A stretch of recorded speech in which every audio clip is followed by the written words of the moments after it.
Hey friends, in today's video I want to go over my first impressions of the final shape.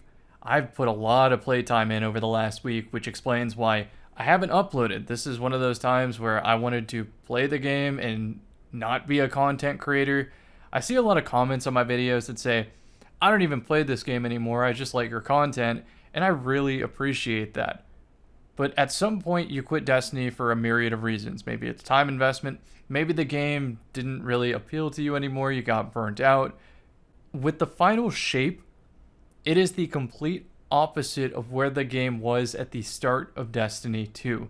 If you recall all the way back when, it was a double primary system, very stale PvE, but structured PvP that was somewhat balanced. I would say that the game is the complete opposite. Like, just take this gameplay in the background right now. Like, if at the start of Destiny 2 you stepped into a time machine to watch this footage and you go, did he just Halo Swordfly and rocket jump? What? That's a golden gun sniper. Huh? That's a helicopter move from the bait. Oh, a grappling hook? What am I even looking at? Was that an ice wizard? So you understand what I'm getting at here. The game is very, very different. My answer to that common comment of, hey Cam, I don't even play the game anymore, but you make it look fun. I try to live vicariously through your videos. This might be your time to get your foot back in the door for Destiny 2. You don't have to fully commit to it either. In this first impression, I'm going to keep it relatively spoiler-free to not ruin your experience. I recommend playing through all of the Final Shape PvE offerings at least once. I'm not saying you have to fully invest in the game, because I'm gonna be real, if I had to make an endgame gearing guide, it would be extremely simple and you could get there in just a couple hours and still be able to confidently tackle the most recent raid, which I attempted on contest mode and failed, but that's a story for a different day. I'm not disappointed, by the way. I love difficulty in PvE. I just didn't have a great performance that day. Speaking of the raid, if you do want to progress towards completing the raid, this raid is incredible. It is last wish levels of legendary, and I would even say it surpasses it. In fact, this entire expansion surpasses all the other expansions that I have ever played. It is that good. So my recommendation is go in blind, don't try to optimize anything, choose what seems fun, play on the highest difficulty that you're comfortable with, and if it's too much, dial it down a little bit, complete it, and go back and revisit it later when you feel that you're up to the task.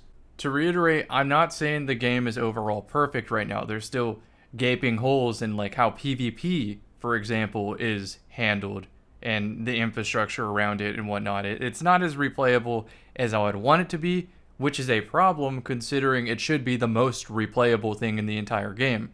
For me personally, it's inevitable that any PvE activity is going to lose its luster very, very quickly on subsequent replays, because I've played Destiny for a decade and related subgenre games for more than a decade, and at this point it's muscle memory to handle all the combat encounters, and the combat difficulty just will probably never be enough unless I self-impose a challenge in the game, and that might even be the case for some of my viewers who maybe put down Destiny at some point.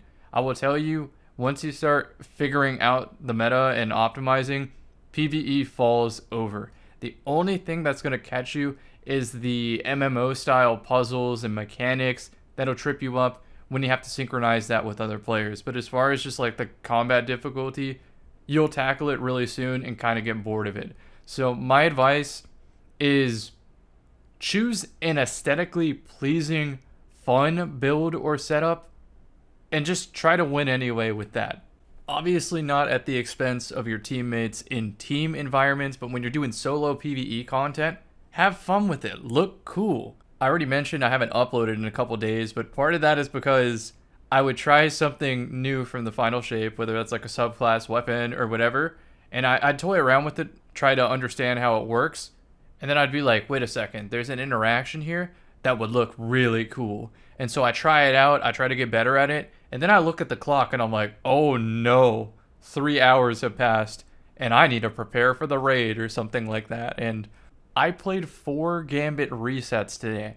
And part of that is because it clicked for me that there's all these sorts of movement things that I can chain together to get a small advantage over my opponent that can manifest in me invading with a golden gun sniper and also breaking ankles at the same time. Obviously, that will lose its luster too once a Gambit meta is established. People work around the new timings and they pre-spawn you right when you invade, and you just die to an Izanagi's Burden like you always did. And the same's going to happen for PvP. So it's always nice when there's a new expansion to have this honeymoon period where players are more experimental and playing for fun rather than to win at all cost, which will reveal any balancing oversights. And with Prismatic, I can imagine that there's a lot of bloat from over the years that will catch up right about now as players find the lowest risk, highest reward option to cover for them not being as good in general. But all of what I'm saying there is a longer term problem and not something you're going to run into if you're taking my advice here and doing a singular playthrough of the Final Shape PvE offerings. It is a really, really good experience. Obviously, I'm a PvP channel, but doing that for so many years means that I get to sort of navigate around all the blue shells thrown at me and sometimes come out on top using what I think is cool and fun anyway for y'all's viewing enjoyment, and that is not going to change on this channel. And if anything, a PvP-centric channel telling you that the PvE in this expansion is stellar, it should be really telling that Bungie, with their back against the wall, delivered. Now, I'm not saying you have to go out and buy the Final Shape and play it immediately. You could wait on a sale, just like all the other Steam games, gathering dust in your library. The 5 out of 5, 10 out of 10 games that rave reviews all around. All I'm saying is this is some of the best Destiny ever created, and when you're feeling in a Destiny mood and you want to get your hands on it, Final Shape is a great place to start now. I realize talking mostly positive about an expansion around its release date kind of raises some alarm bells in viewers. Just know that I am not sponsored. I buy the game myself. I buy the game myself on alternate accounts so I can experience the game organically without being recognized.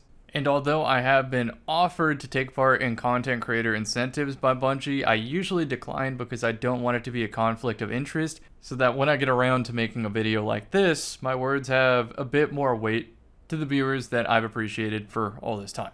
So, thank you.